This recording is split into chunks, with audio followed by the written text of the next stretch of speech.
Bonsoir ma famille du Togo, bonsoir la diaspora togolaise de partout dans le monde, un spécial bonsoir à toutes mes braves personnes. C'est Solim encore. Mes frères et sœurs, je vous parle aujourd'hui avec un cœur lourd et la voix tremblante parce que moi-même je suis malade et malade de la situation d'Aziz Goma qui est en train de mourir. Et si nous restons silencieux, nous porterons tous la honte de l'avoir laissé partir.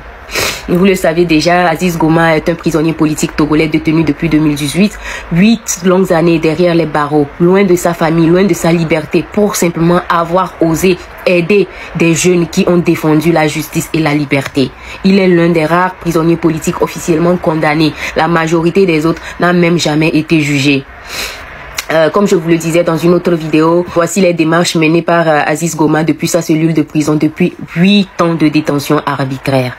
C'est ce geste qui a scellé son destin. Des hommes armés en civil surgissent de nulle part. Pas de mandat, pas d'explication, juste des coups partout, des matraques, des bottes sur la tête, menottés à un arbre, battus jusqu'à vomir du sang, torturés de partout comme un animal. Cordelettes, coups de pied, bottes sur la tête, sur les mains, sur les jambes, menottés, piétinés, jetés comme un objet dans un véhicule, torturés jusqu'à vomir du sang et perdre connaissance sur place. Tout ça sans même savoir pourquoi. Quand il regagne conscience, il est en détention secrète. Il passe 27 jours au secret dans les locaux du SCRIC, puis dans d'autres lieux de détention, sans voir ni avocat ni famille. Le 31 décembre 2018, il compare enfin devant un procureur. On lui annonce pour la première fois les accusations inventées contre lui. Des crimes inventés, atteinte à la sûreté de l'État, association des malfaiteurs, destruction de biens publics, mais aucune preuve n'est présentée. Et même quand certaines charges sont abandonnées, Aziz reste derrière les barreaux. 8 ans plus tard, 8 longues années de détention préventive arbitraire, 8 ans dans des conditions inhumaines,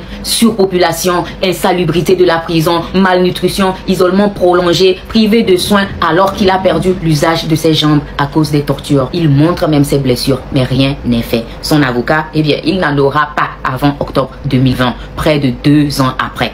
2 ans plus tard, il a eu plein de recours à la justice togolaise qui n'ont jamais abouti. Le 6 octobre 2020, son avocat dépose une demande de libération provisoire. Le 26 octobre 2020, refus par le juge d'instruction. Le 18 novembre 2020, la cour d'appel de Lomé confirme le refus sans justification spécifique à son cas.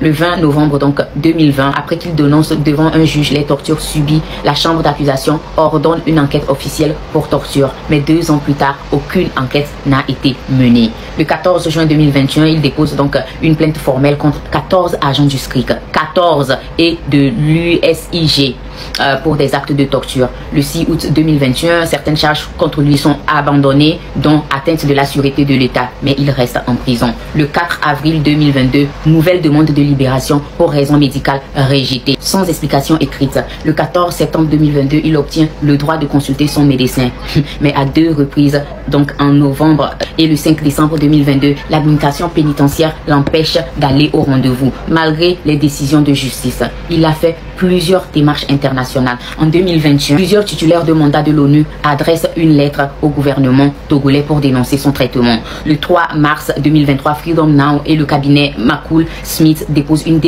pétition au groupe de travail des Nations Unies sur la détention arbitraire. Le 1er septembre 2023, le groupe de travail de l'ONU rend son avis. Sa détention est arbitraire, violant plusieurs articles de la Déclaration universelle et du Pacte international relatif aux droits civils et politiques.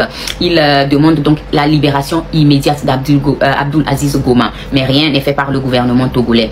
En 2025, Aziz Goma écrit directement au gouvernement, aux ONG, aux médias, à la CNDH, à Amnesty International, à Human Rights Foundation, à la Cour de justice de la CEDEAO et à la CPI. Aucune de ces démarches ne sont abouties jusqu'alors. Ces conditions actuelles sont désastreuses. Aziz Goma demeure dans des conditions de détention catastrophiques, comme vous pourrez l'imaginer. La prison civile de Lomé a une capacité de 600 détenus, mais actuellement, il y a près de, sinon plus de 3000 prisonniers en prison. Il n'y a pas de nourriture, parfois les prisonniers mangent une seule fois par jour, parfois rien du tout. Depuis 13 jours, Aziz Goma ne mange plus. Il a entamé une grève de faim pour réclamer la libération des prisonniers politiques et l'amélioration des conditions de vie des prisonniers en prison. Son corps est en train de lâcher, ses forces s'épuisent et pourtant on lui refuse toujours l'hospitalisation. Il est enfermé dans une prison surpeuplée, comme vous le savez déjà, très sale, où même dormir devient un luxe. Il n'a pas d'espace pour se reposer. Et comme je vous l'avais expliqué dans ma précédente vidéo de son cas, Aziz Goma a une longue liste de maladies antécédentes. Il a une hernie discale, sciatique sévère, douleur chronique, perte totale de l'usage de ses jambes, refus répété d'accès à des soins adéquats. Et c'est pour ça que Aziz Goma, 8 ans après, 8 ans de détention illégale, après avoir utilisé tous ses recours internes et internationaux, après des décisions favorables ignorées, après avoir vu des co-détenus mourir d'indifférence, Aziz a décidé de mettre sa propre vie en jeu. Depuis hier, le 27 août 2025, il ne mange plus. Avec tout ce que vous avez entendu comme souffrance, chaque jour est un combat pour respirer pour Aziz Goma, pour rester debout. 5 septembre dernier, au 10e jour de la grève de faim, après des heures d'attente à l'infirmerie de la prison où ils ont voulu le faire soigner par un docteur qu'ils ne connaissaient même pas, qui n'avait aucune connaissance de son dossier, mais qui a quand même voulu l'injecter. 5 septembre dernier, au 10e jour de la grève de faim, après des heures d'attente à l'infirmerie de la prison où ils ont voulu le faire soigner par un docteur qu'ils ne connaissaient même pas, qui n'avait aucune connaissance de son dossier, mais qui a quand même voulu l'injecter, ce que Aziz Goma a refusé catégoriquement car ce n'est pas son docteur. Aziz a finalement été permis enfin d'aller à la clinique Biassa où son médecin habituel pouvait l'examiner.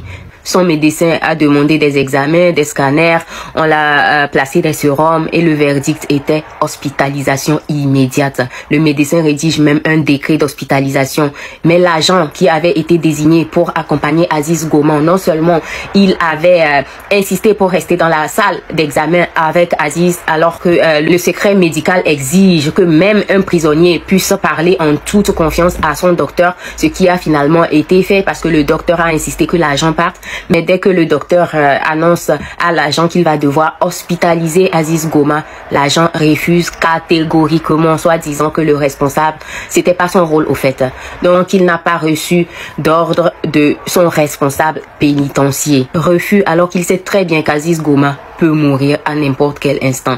On le renvoie donc en prison comme si de rien n'était.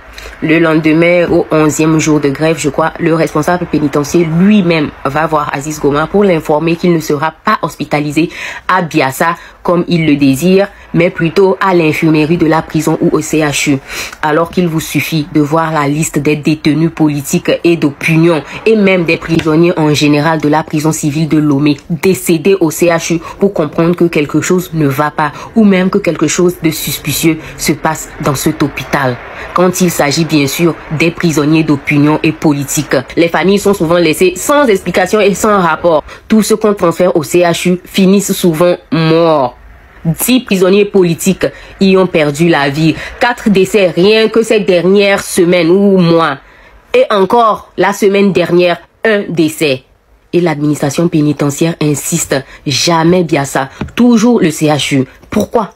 Pourquoi le CHU? Que se passe-t-il vraiment là-bas? Et pourquoi là-bas? En attendant de comprendre pourquoi le CHU alors que les détenus meurent là-bas, il y a 3 semaines, le gouvernement a annoncé une grâce présidentielle, vous vous rappelez? Libérer ceux qui ont fait la moitié de leur peine. Eh bien, c'est un gros mensonge, un coup de communication. La plupart des prisonniers politiques éligibles dont Aziz Goma ont déjà dépassé cette moitié. Mais ils restent enfermés jusqu'à aujourd'hui, même dans leur situation critique. Et maintenant, on murmure qu'ils ne seront libérés qu'en fin d'année. Pendant ce temps, la santé d'Aziz Goma se dégrade. Depuis le 27 août, Aziz a entamé une grève de faim illimitée pour réclamer la libération des prisonniers politiques et l'amélioration des conditions de détention des prisonniers. Et dès le premier jour, les responsables pénitentiaires ont tenté de le dissuader. Ils l'ont menacé lorsqu'ils ont vu que cette grève était mentionnée dans son dossier médical après une visite à l'infirmerie dans la prison où c'était au CHU. Je ne m'en souviens pas exactement, mais depuis, il traîne à longueur de journée avec des procédures qui n'aboutissent jamais. On l'envoie voir le responsable pénitentiaire, puis on lui dit d'attendre un contact de son avocat, après on lui dit d'aller à l'infirmerie, d'attendre que ce juge signe quel dossier, le responsable va signer ce dossier et l'envoyer où, mais rien n'est jamais pris en compte. Cela fait des jours qu'il demande à être consulté, mais on le tourne en rond. Pendant ce temps, il ne mange pas et ses forces déclinent en violation des droits d'Aziz Goma. La constitution togolaise même prévoit cela. Un courrier du juge en la possession d'Aziz Goma confirme même qu'un détenu a le droit de choisir son médecin. Mais l'administration fait la sourde oreille, ignore la loi et joue avec la vie d'un homme. Mes frères et sœurs togolais, si nous perdons Aziz Goma, nous perdons notre humanité. Nous devons agir maintenant, pas demain, pas la semaine prochaine, maintenant. Alerter les médias, interpeller les ambassades et les chancelleries, signer la pétition adressée à l'ONU avant le 23 septembre. C'est vrai que nous, à part faire les vidéos, nous menons beaucoup d'actions administratives en arrière-plan dont nous ne pouvons pas parler ici. Mais en poussant nos vidéos, en poussant les pétitions, en participant d'une manière ou d'une autre, vous aidez à pousser le dossier. Et n'hésitez pas à nous aider financièrement et matériellement. Il y a besoin d'argent, nous faisons de notre mieux, mais seuls nous ne pourrons rien. Aziz Goma ne se bat pas seulement pour lui, il se bat pour tous les prisonniers politiques et d'opinion, pour un Togo libre et juste. Ne le laissez pas mourir dans l'indifférence. Faisons du bruit s'il vous plaît, faisons trembler ceux qui pensent que nos vies ne comptent pas. Tous debout pour Aziz Goma.